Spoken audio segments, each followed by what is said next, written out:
AWE reaches out and says, hey, we've got a new intake system and we'd like for you to rep it, I'm like, sure, let's go. So that's the catalyst for why I'm starting to modify the engine bay. Sarah from AWE sent over their new S-Flow intake system, full carbon fiber, and I'm pretty excited to get that installed on this car. For me, this is not about a power thing. This is more of an aesthetics thing. I want the engine bay to look good, so I will likely go beyond just the carbon fiber intake, probably do a whole bunch of carbon fiber treatment along with it as well. Let me know in the comments below, what would you guys do? But first, let's go get a sample of what the stock intake system sounds like. We'll take it out on the road, capture some intake sounds, and then come back, install the S-Flow AWE intake system, and then compare the delta in the sounds and see how much of a difference it makes.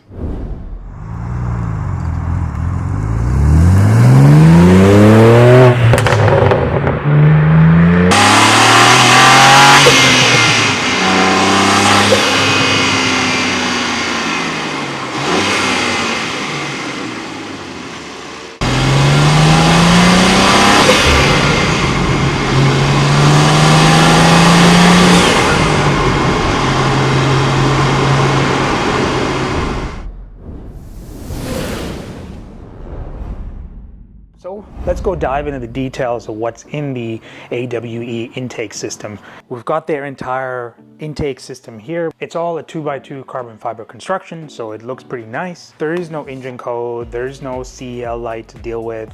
It's essentially just bolt-on. They do claim a plus 14 horsepower and plus 9 pound-feet of torque, but honestly, it doesn't really matter to me. So first piece, it's the intake box or the intake lid in a way. Because it's not a box in the sense that it's not fully enclosed like the stock one is from what I can see.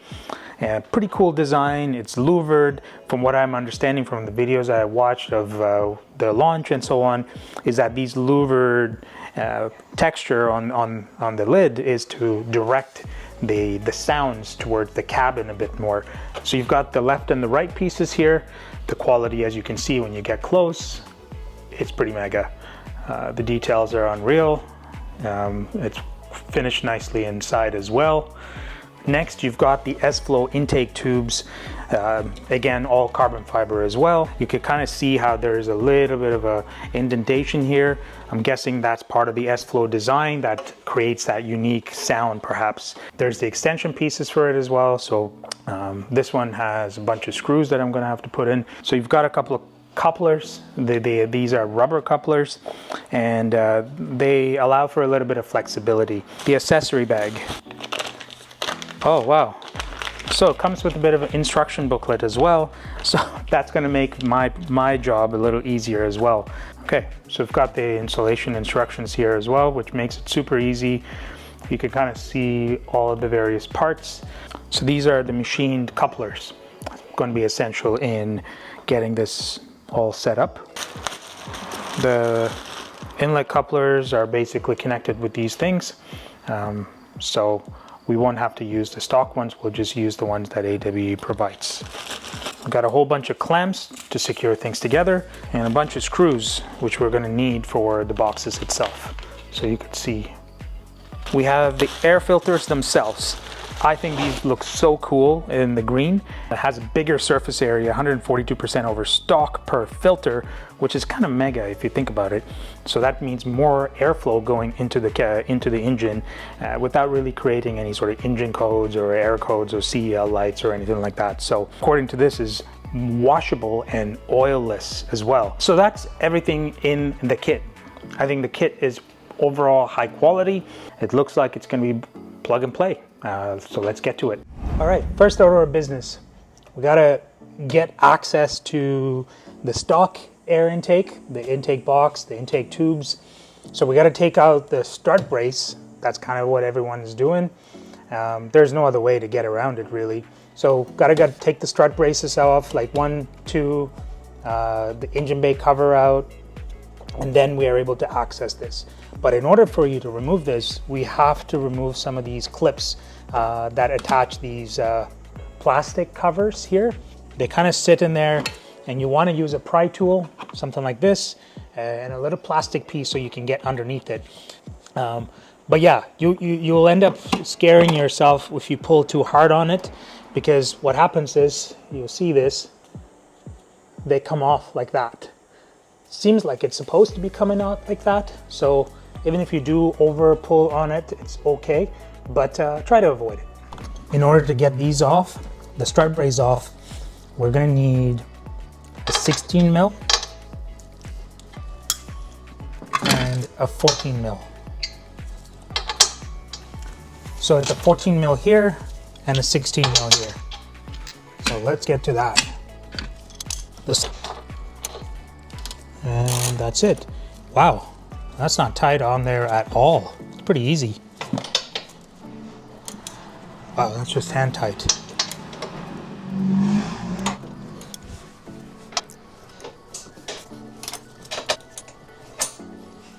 Interesting.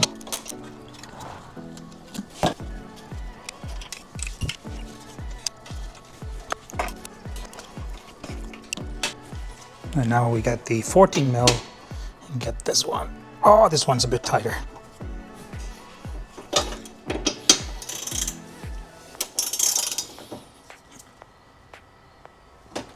There it is. That one took a bit more effort. Good. It's a longer bolt, but yeah. And just like that, the strut brace is out.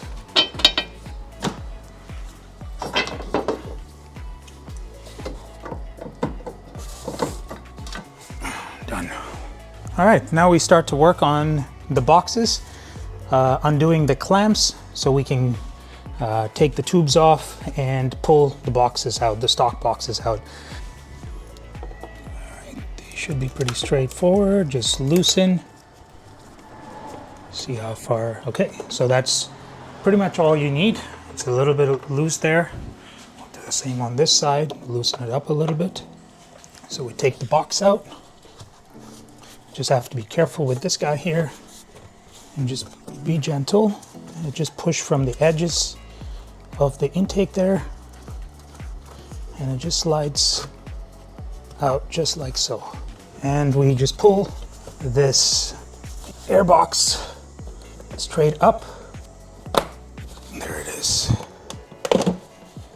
And that just comes off. Just careful with the boxes.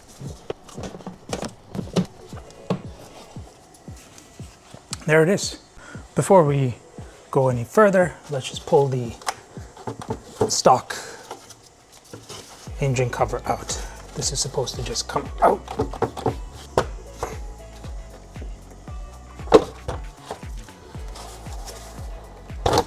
And that's it.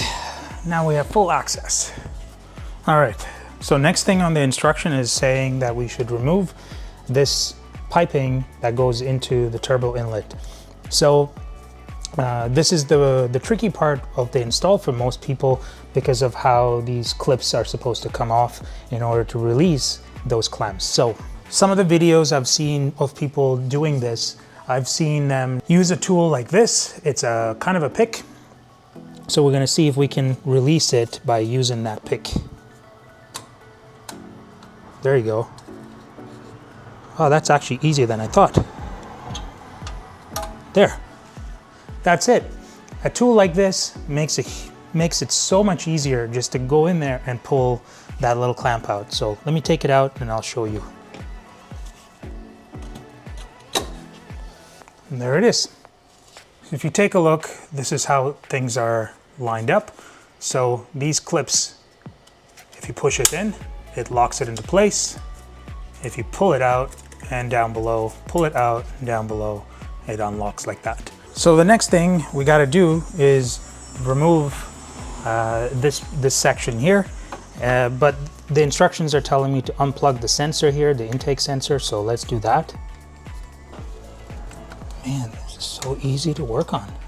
Okay, so the next thing we got to do is remove these push pins, and that's these guys here. There you go. Push pin comes out, easy peasy, I guess. Didn't break it, which is cool. So let's do the same here. And there, actually it comes off easy. With those push pins out, we have a little bit of movement here, which allows us to remove this box. There you go. So that comes off easy. And we can push it away a little bit so that it makes it easy for us to pull this out. So now that things are loose, we could actually pull on this air box. There it is. Let's get this tubing out as well so we can get the rest of the AWE system on. So just like we did with the inlet, we're gonna have to remove the similar type of clamping that's here as well.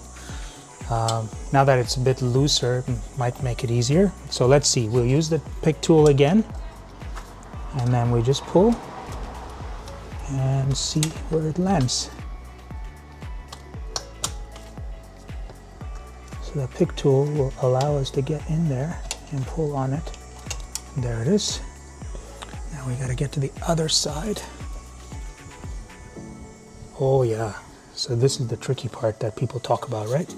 So let's see if we can use the pick tool to pull on this. We can pull on this a little bit. Let's see if we can get our hands in there. Oh yeah, there it is. That's it. Yeah, so lift that up a little bit. You can get to that clamp pretty easy as well. We just gotta make sure both sides are unlocked. That should come off pretty easy. Let's get that out. Oh, easy peasy then. There you go. The other stock inlet piece is out. Same kind of concept. The clips sort of come out easy once you use the pick tool, but in this case you can actually get your hands under there and grab it going. Next up, we got to assemble our air boxes. Essentially we're assembling the mounting post for the box. So one mounting post here, and we're going to connect that with, just go to tight that in. Again, these things, if we're just to hand tighten it, and just thread it in. You can kind of see that. And that's essentially it. So you essentially got to install all of them. Yeah. So there it is. It's pretty straightforward. Boxes are set up. I'm gonna go get the rest of this set up, and then I'll come back and I'll show you what I've done. And you'll notice that there are these 3 holes here. So essentially what you have to do is you got to insert the filter assembly that you put together following the instructions. There it is. So now you'll see when you get close, it'll start to align up that way. So that's it. So now I'm just going to take this and I'm going to tighten this up.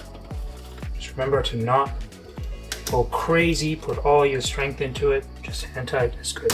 So there you go. So the first passenger side box assembly is complete. Or now we got to prepare the rest of this. Okay, back to following the instruction. Come back to you if there's any kind of gotchas that I'm running into that I could share with you all. The passenger side looks like so. Passenger side airbox with the center piece also, this should just slide in and fit in. We may have to do some adjustments with these clamps so that these are rotated appropriately so that they will go into place. So yeah, let's go install the passenger side airbox, which should be this, and then see how it all turns out.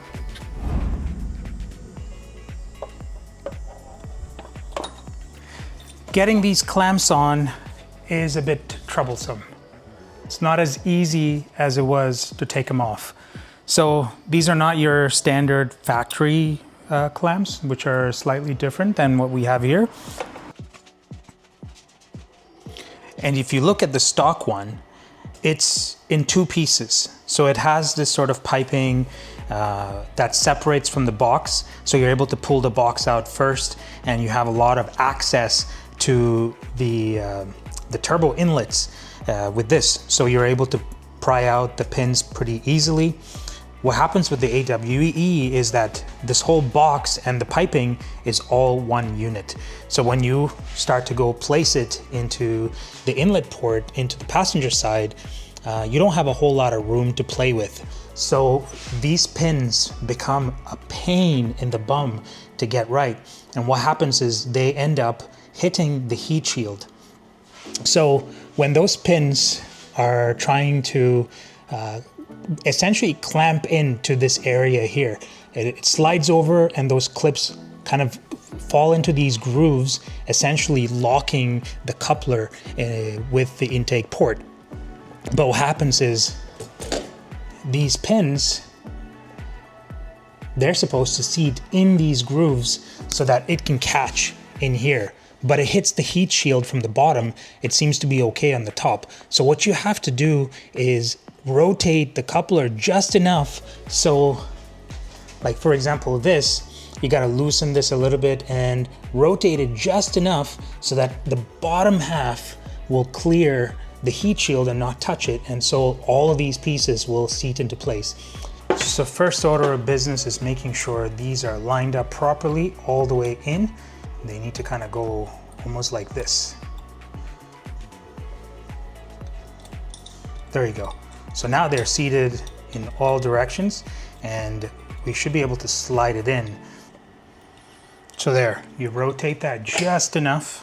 Either way, you play around with that rotation to see what works best. I'm gonna see if I can try a different thing because I like to see the AWE piece there. All right, so clamps are in. Let's tighten this up. See if that works better.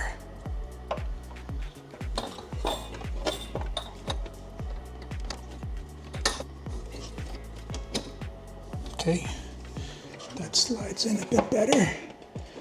Line all this up, push this away, use both hands, see if I can stick them in there.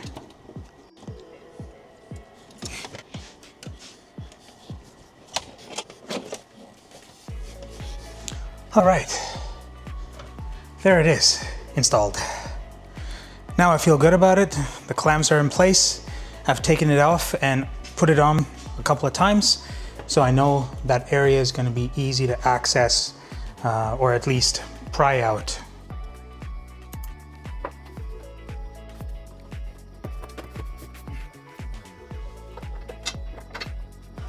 Oh man, it was a bit harder than I expected, especially with those clamps that go into the inlet ports. Yeah, they were painful, but hey, it's installed now and it's put away. I'm ready to put all the braces back on and get it started up and see what it sounds like. Let's get it going.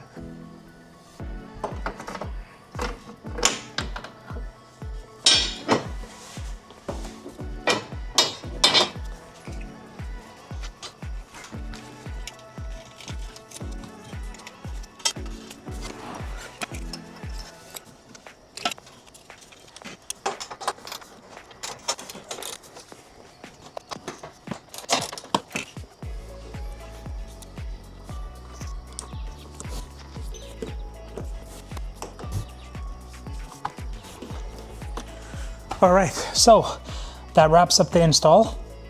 Let's start this up, see what it sounds like, and go for a quick drive.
to M1, which is Sport. See what that sounds like.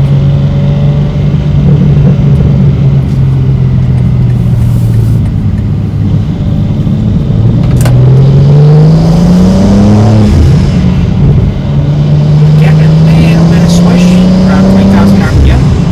Nothing crazy, but we go to M2, Spool Plus. Then it wakes up.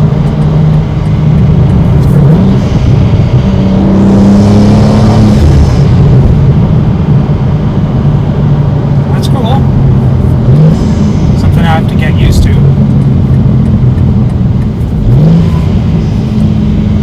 This is the first car I've ever installed an intake system on. I've never had an intake system on any of my cars other than the stock ones. So this is the first aftermarket intake system that I've installed, and on the G87, it sounds cool.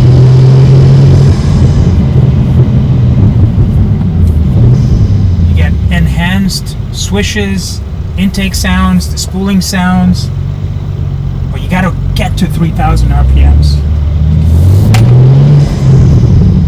before. Oh, there it is.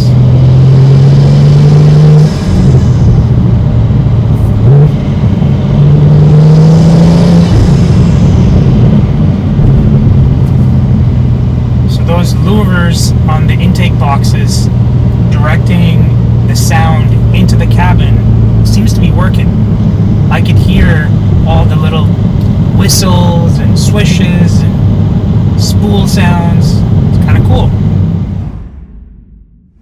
What do y'all think about this intake system? Is it worth it for the G87 M2 or just in general intake systems? For me, again, as I mentioned, it's not about the power, it's about the aesthetics. I'm running out of things to do to the car, and when AWE reached out and says, hey, create some content, we'll sponsor the kit, here we are. So now we open up the engine bay, we're going to do some mods in there as well. That unlocks the desire to do other things in the bay as well. So now that we've got the intake system installed, we're going to have to start exploring what else we can do in the engine bay. Let me know in the comments below, what do you think I should do next? Anyways, I hope you all enjoyed this one. Thank you for watching. Like, subscribe, do all those things, and I'll see you in the next one.